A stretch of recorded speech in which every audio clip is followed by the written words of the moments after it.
Hi everyone, welcome to the shack for this weekend update video. The weather is basically pretty terrible. It's trying to snow, but it's basically sleet right now.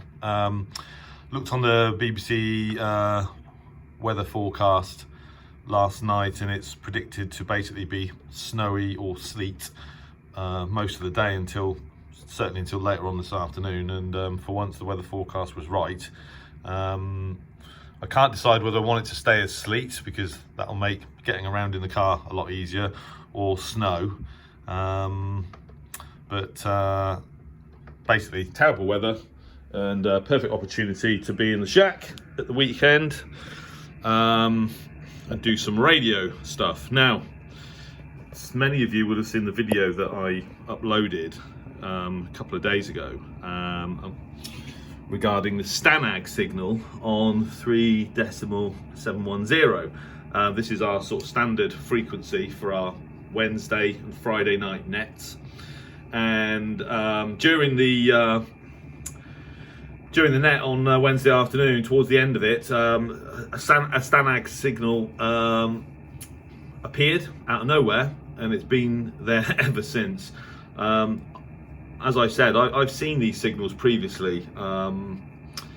There's Radio Verdach Guatemala on 4055 had an adjacent Stanag signal next to it for years, 2 or 3 years.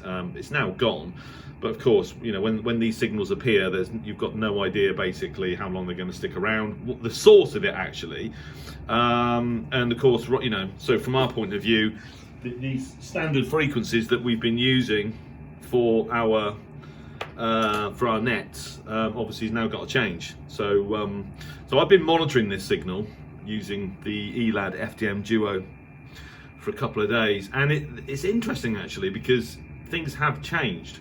I mean, what I was just listening to the Rafars net, which I didn't realise takes place on a Saturday morning, is actually on 3715 kilohertz. So that's the Rafars net there, and so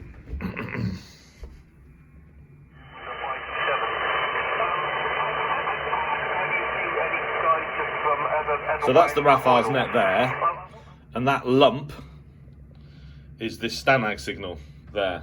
So Rafars have kind of QSY'd slightly to 3715, and that's basically exactly what we had to do last night on the Friday night sked run by Roger G0AOZ. Two observations that I've made since this signal first appeared is that last night it was still switching. So it was still switching on and off, basically transmitting for a few seconds, maybe for 4 or 5 seconds, and then it would be off for about a second and then back on again. And then this morning, here it is, and it's not switching at all, it's constant. And I don't know, you can see that this kind of waveforms occurring here, which look too regular to be just basically noise. Well, you can see it very clearly here, and so Roger was kind of speculating that perhaps which, you know, we think it's a military signal, but whatever, you know, but perhaps it's in some kind of test phase. We don't know. But what was interesting was last night during the sked, and well, before and during the sked last night, I was monitoring it as I am now, and I noticed that the transmission power looked to be way down. It was coming in at about S8 last night, and it was much stronger the night before. And obviously it could be propagation, you know, band conditions can affect this, I suppose. But what was interesting was that one of the other hams, I think it was Chris G6LRY, noticed the same thing, that the signal was weaker than it had been the day before. And so this idea that it's some kind of test phase, I think is quite possible. This morning it's back up to constant, it's S9 plus, and it's not switching, so you know, so whatever's happening, the nature of the signal is changing. Now, I assumed, well, I think some of us assumed that we all think it's military. It's of military origin. Whether it's NATO or not, we don't know. But it's a Stanag signal. Is a sort of Stanag stands for Standardization Agreement, but it's a kind of NATO sort of protocol, which I wasn't aware of until we started sort of looking at this in more detail yesterday. But of course, as Roger quite rightly said, it could be, and others, this signal could originate anywhere basically. It certainly doesn't have to be NATO. But one thing Roger's going to do though is he thinks that we should contact Ofcom, because radio hams are the primary users on this band, and this signal having appeared from nowhere is sort of in contravention of that. Now, as Roger quite rightly said, the problem we've got is that because we no longer pay for a license, we have much less clout in determining who can and can't be present on the bands. When we were paying for a license, then that makes that kind of changes the entire landscape. And so when something like this happens, I think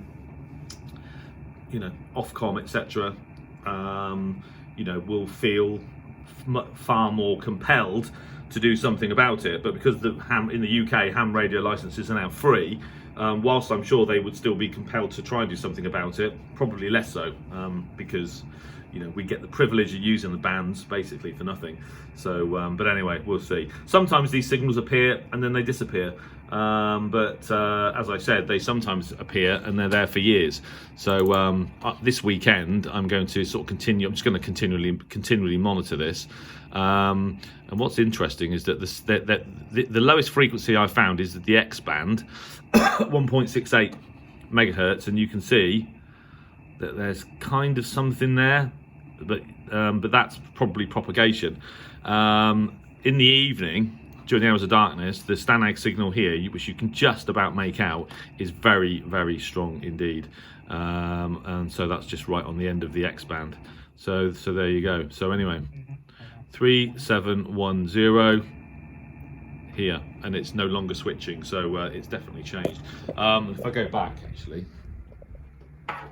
to the it might well have missed it, but I wouldn't hold your breath just yet, Robert, anyway. So this is the Rafars net. Right, John, in you and come, G0JYL, MW0.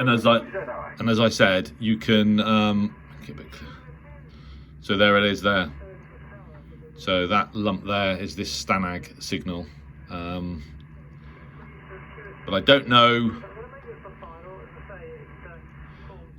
what, if anything, anybody's going to be able to do about it.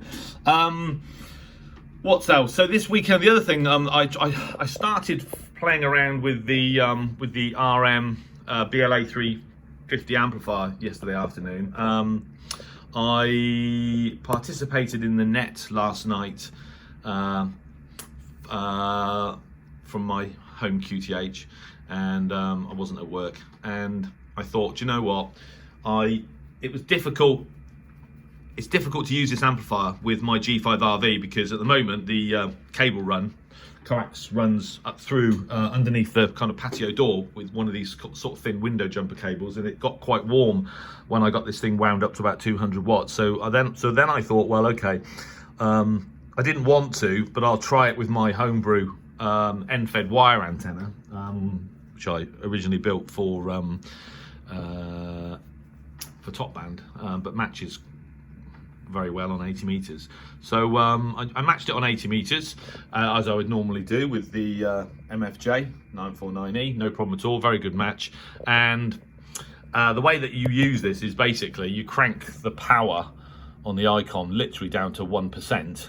Once you've got it very, very well matched, and then you crank the power up a percentage at a time, and then you can read the power from here on the power meter on the actual amplifier or on the MFJ, and it was no problem at all up to about 100 watts, 120 watts. So, but once I got above 120 watts, which is only a few percent, not 5 or 6% output on the 7300, it would trip, and it would with the harm warning, high SWR greater than 3. So for whatever reason, powers above sort of about 120 watts using this setup are causing the amplifier to trip out because the SWR isn't good enough. And but what's also interesting is that even when you're sort of cranking up the power through sort of 20, 30, 40, 50 watts, etc., the SWR it is changing a little bit, and I'm having to adjust the SWR with the transmitter and antenna pots on the MFJ as I'm winding the power up, and I presume that is because, well, there's two reasons for that really. One is that the antenna, my end-fed wire antenna, isn't actually resonant on any particular frequency that I'm going to use. It's quite a close match on 80, but I can't remember what the bare SWR was. But it's not an antenna that's resonant on a particular frequency, and therefore matching basically isn't required. Or that it's somehow the wire, the antennas, there's some kind of heating effect going on. That's causing it to do that, or perhaps I didn't actually see, but whether there's some kind of arcing going on inside the MFJ. Now, I have seen that before at lower powers than 100 plus watts, but I haven't seen that. I've been using 100 watts now since I got my full license, and there's been absolutely no arcing issues whatsoever. So I don't really know what's going on, and the only way I think I'm going to figure out whether this amplifier is working correctly. I believe it is, but the only way I'm going to really find out, I think, is to set it up with an antenna that's resonant on a particular frequency. So basically, it has a perfect match, or as near as damn it, on a particular band, and test that. And even with the G5RV, I mean, they're pretty good on. I can't remember. I think they're quite close match on 20 meters. So yeah, we'll just have to sort of wait and see, really. But anyway, I'm gonna have a play around with this amplifier this weekend as well, and see what I can figure out. It is a bit frustrating because obviously it would be very nice to get on one of these skeds even with a couple of 100 watts and enjoy the increase in power and the associated signal reports. But yeah, at the moment it looks like I'm going to have to wait a bit longer.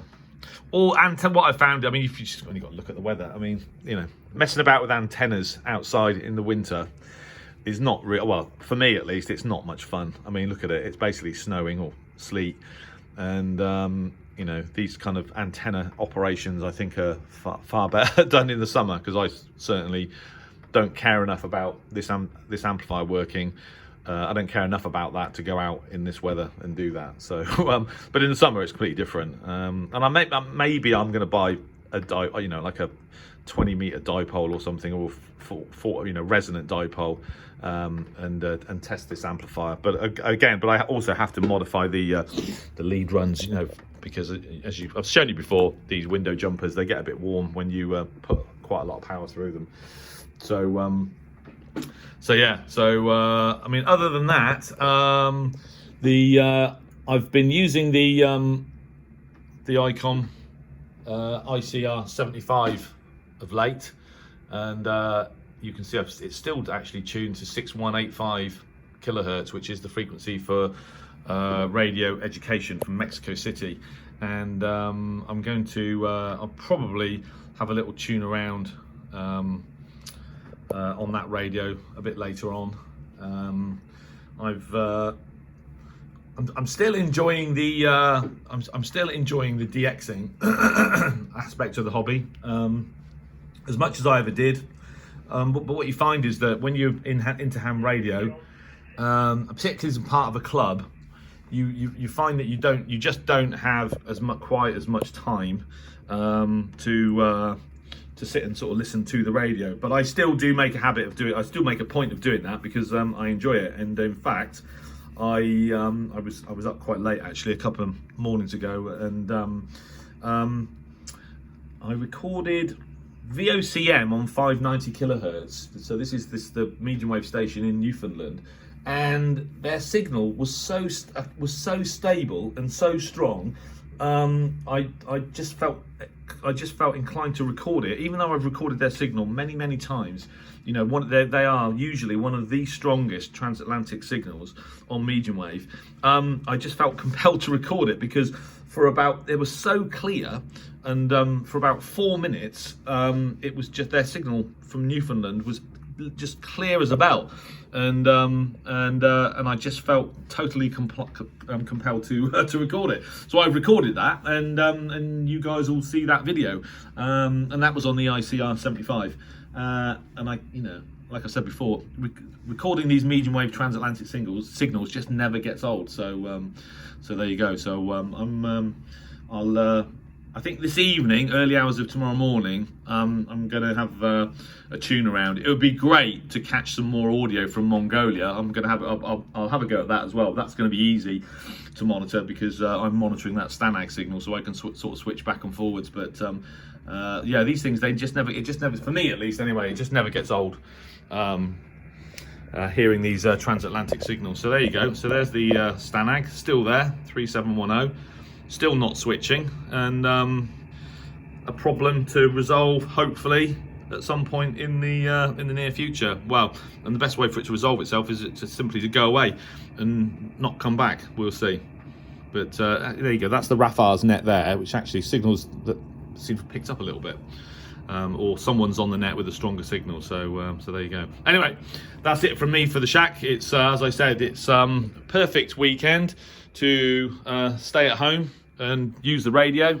Not a perfect weekend for being outside playing with antennas, and the snow is getting heavier but not settling, which I think is a good thing. Anyway, I wish you all 7-3. Thanks for watching, and I'll no doubt speak to some of you via the comments on the YouTube channel. Other than that, have a great weekend. 7-3.